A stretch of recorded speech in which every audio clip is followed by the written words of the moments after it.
forget to like, share, and subscribe. If y'all don't pick my sign up. Hello, everyone, and welcome back to Psychology Eats. So what's eating you? Hello, everyone. Let me start by saying, look, the sign is crooked.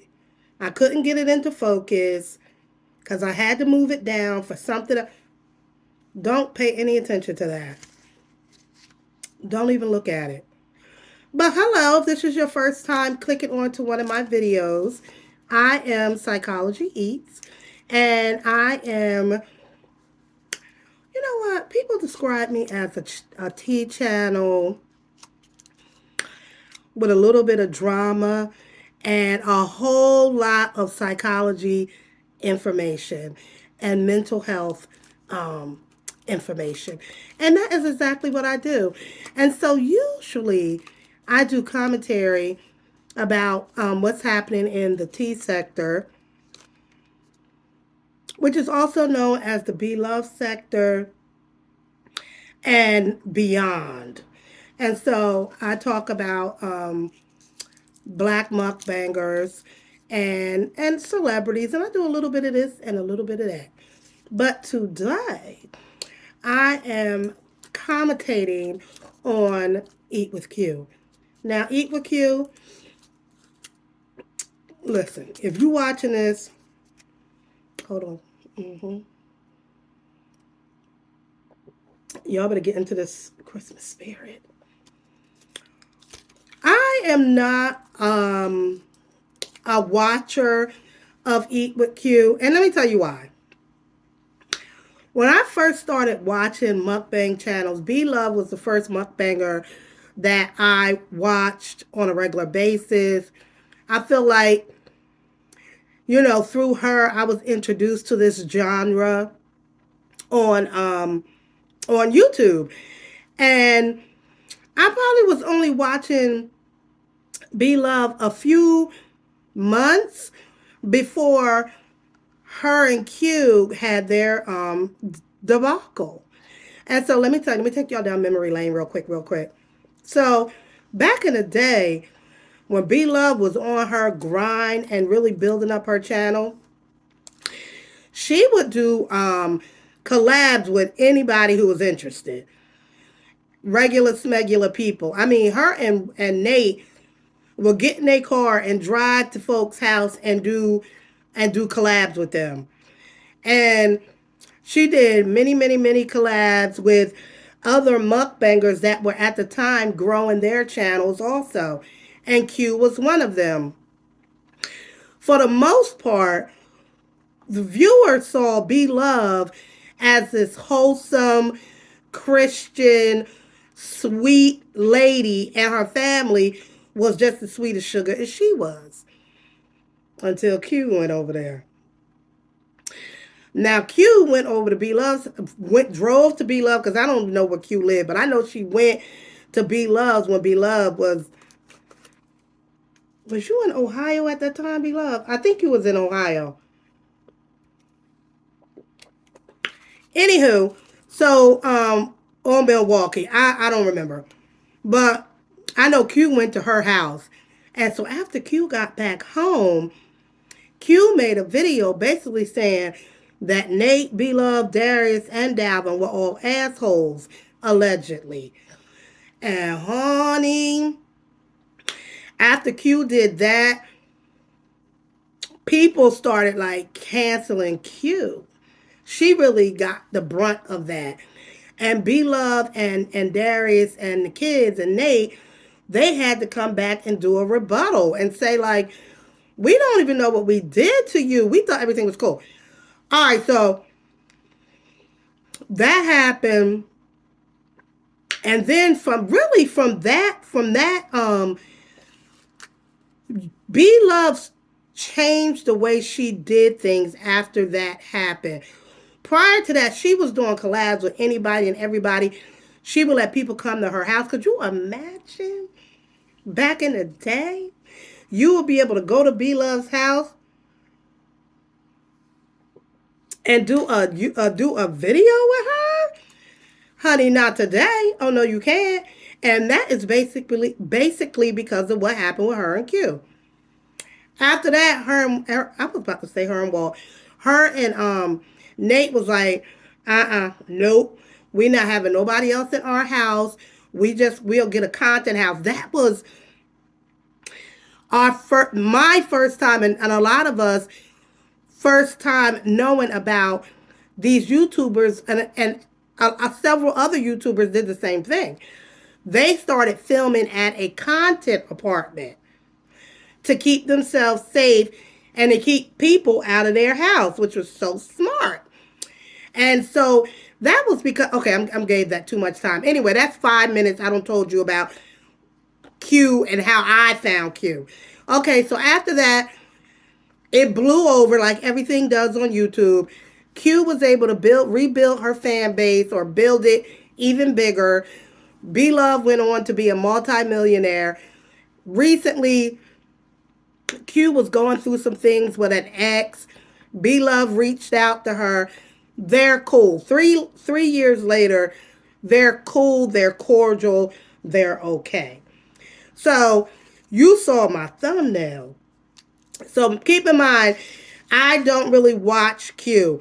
But in my sector, a lot of the T channels and hold on, y'all. A lot of the other T channels were making videos about what was going on with Q.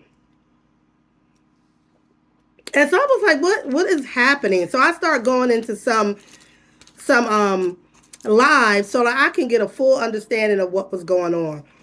And basically, I guess Q has gone through multiple open relationships on her channel, and that didn't work out very well for her. And from what I understand, people basically was saying that these men were bums and that they were using her. Fast forward to this last few months, Q has apparently gone to Africa and found her a man. And as a result of that, she has set these YouTube black mukbang streets on fire. Now, Q, as a professional mental health clinician, obviously, over my 30 years of counseling people, I've done many counseling sessions with couples. And so, as I was hearing more and more about your decision to marry this man that I don't think you've known for more than 6 months, and also I am a professor of psychology. And so I study the brain and the behaviors of people, how we think, all of the above. And so when I thought about your situation, and basically your fans are worried about you and concerned that you married a man from Nigeria, and I don't think you've known him for over a year because you just had somebody else. Girl, they said you didn't know this man not even a year. Now, if you watch one of my previous videos, I talk about, and I tell people all the time, you can't even consider marrying anybody unless you have gone through at least one full year, all of these seasons, winter, spring, summer, fall, and autumn, with them, courting them. But you didn't do that. It sounds like you jumped the broom and now you is married. Most people say, girl, that man's using you. Because Nigerian men do have, not all Nigerian men are scammers, obviously. But Nigeria does have a very bad reputation, and a well-deserved reputation of scammers. And so for that, your fans are concerned about you. But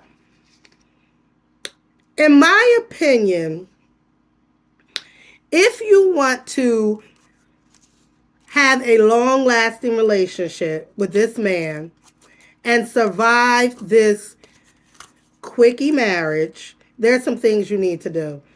Now I'm just now I heard your live when you start going off on people and caught saying that coochie stink and all that stuff. Girl, stop. Stop it. You mad at the wrong person. You mad at the wrong people. Anywho, so here's the first thing.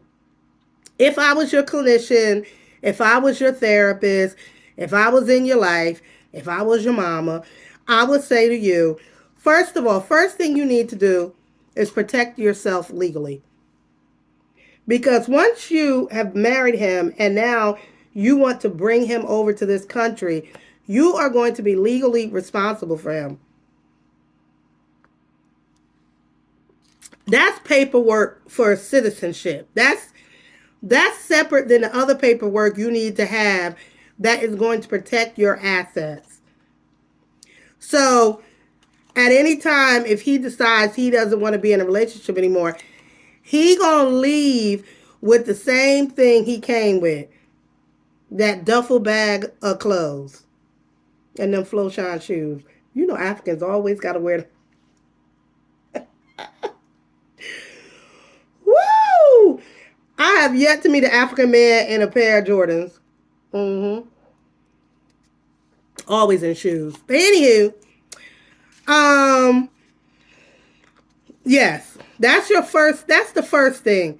Legally protect yourself. You have too much to lose if this relationship goes sour.